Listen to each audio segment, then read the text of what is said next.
5 fois, 5 titres concernant où M. Sarkozy est cité.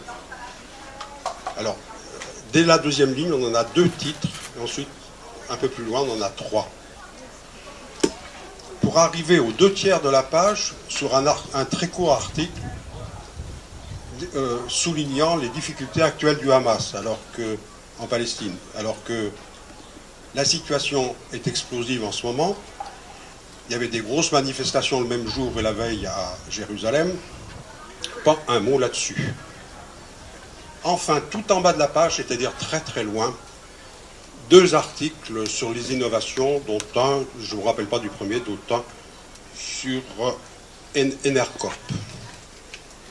Je suis très sensible aux questions de ces innovations, donc on en a parlé ce matin, vous n'étiez pas là, l'un et l'autre.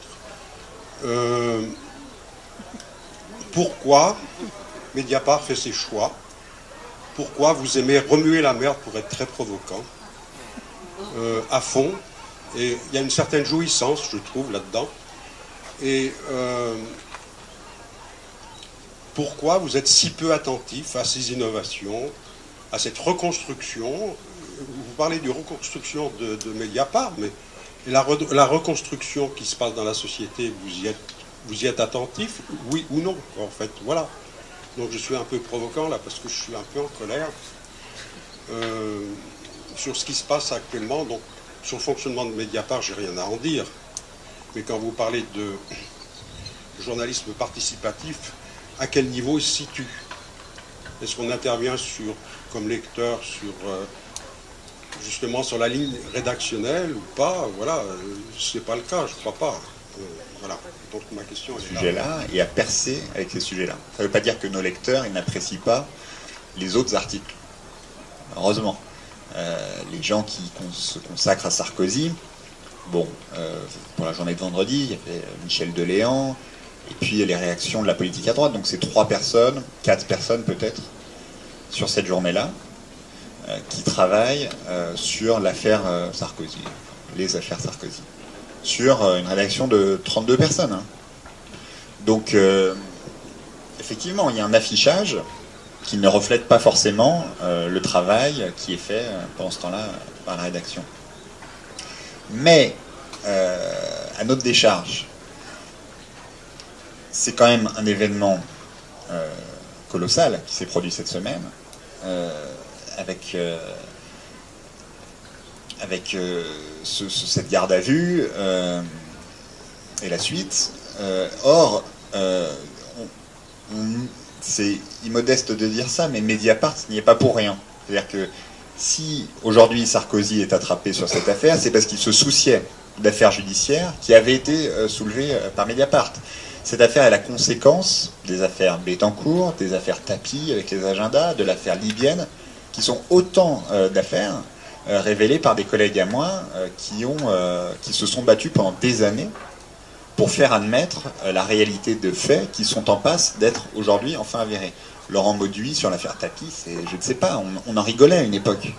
C'est 388 articles peut-être, je ne sais pas, enfin on avait un feuilleton, et il était seul dans le désert, journalistiquement. Politiquement, il y avait quelques-uns, Charles de Courson, François Bayrou, ou d'autres qui le soutenaient, mais sinon, enfin journalistiquement, c'était... il s'est battu pendant 5 ans, et aujourd'hui, c'est une affaire qui est en passe d'aboutir. La Libye, vous savez très bien ce qu'on s'est pris dans la figure. Et vous savez ce qu'on a investi professionnellement et humainement pour démontrer la réalité des faits. Et là encore, l'enquête judiciaire, on espère, nous donnera raison prochainement. Bon. Bettencourt, je n'en parle même pas. Donc, si vous voulez, quand on suit ces affaires au plus près, et qu'elles ont enfin des conséquences, parce que Sarkozy a quand même réussi à échapper à une mise en cause dans l'affaire Karachi, il a réussi à échapper à une mise en cause dans l'affaire Bettencourt. Bon là, il est quand même, pour la première fois, vraiment, réellement en difficulté au point d'être lâché par certains de ses amis à droite. C'est un événement. C'est un événement, et je pense qu'on est attendu sur ce type d'événement, même si le jour J, on n'a pas de plus-value. C'est-à-dire que ce jour-là, on n'avait pas d'informations particulières à fournir nouvelles.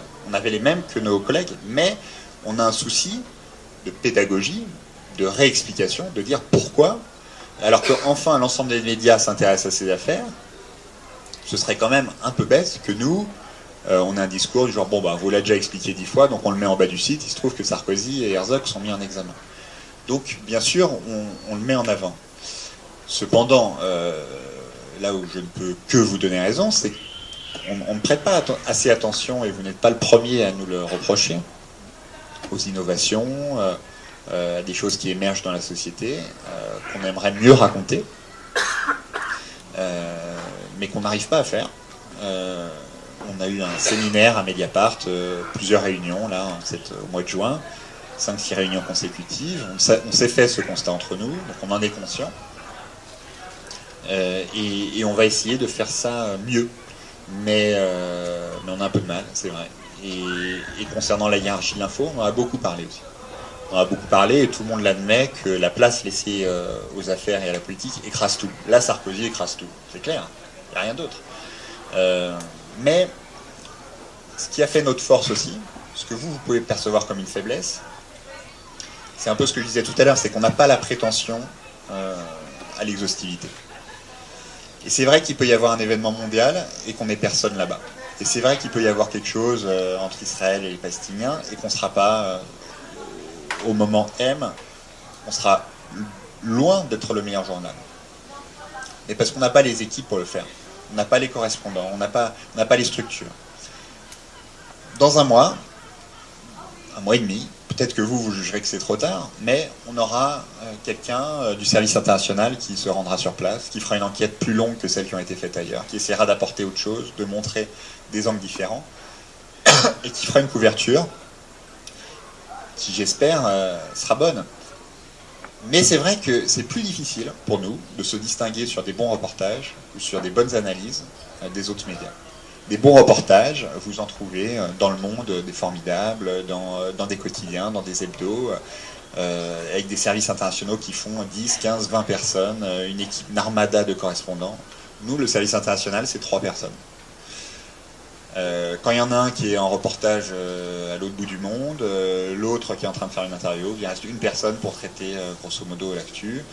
Est-ce qu'il faut qu'elle fasse un article pour dire ce qu'on a lu ailleurs sur ce conflit et sur les manifestations, ou bien est-ce qu'il faut qu'elle se concentre sur son sujet Pologne qui doit sortir dans une semaine et qui peut-être apportera une autre satisfaction au lecteur? Nous, c'est ce choix-là qu'on fait. Mais il est discutable. Et parfois, il nous pose question sur des gros événements. C'est-à-dire, quand il se passe vraiment quelque chose de très très important et qu'on est absent, est-ce qu'on a encore le droit, vu un peu ce qu'on est devenu, vu le nombre d'abonnés, est-ce qu'on a encore le droit d'être absent d'un événement mondial?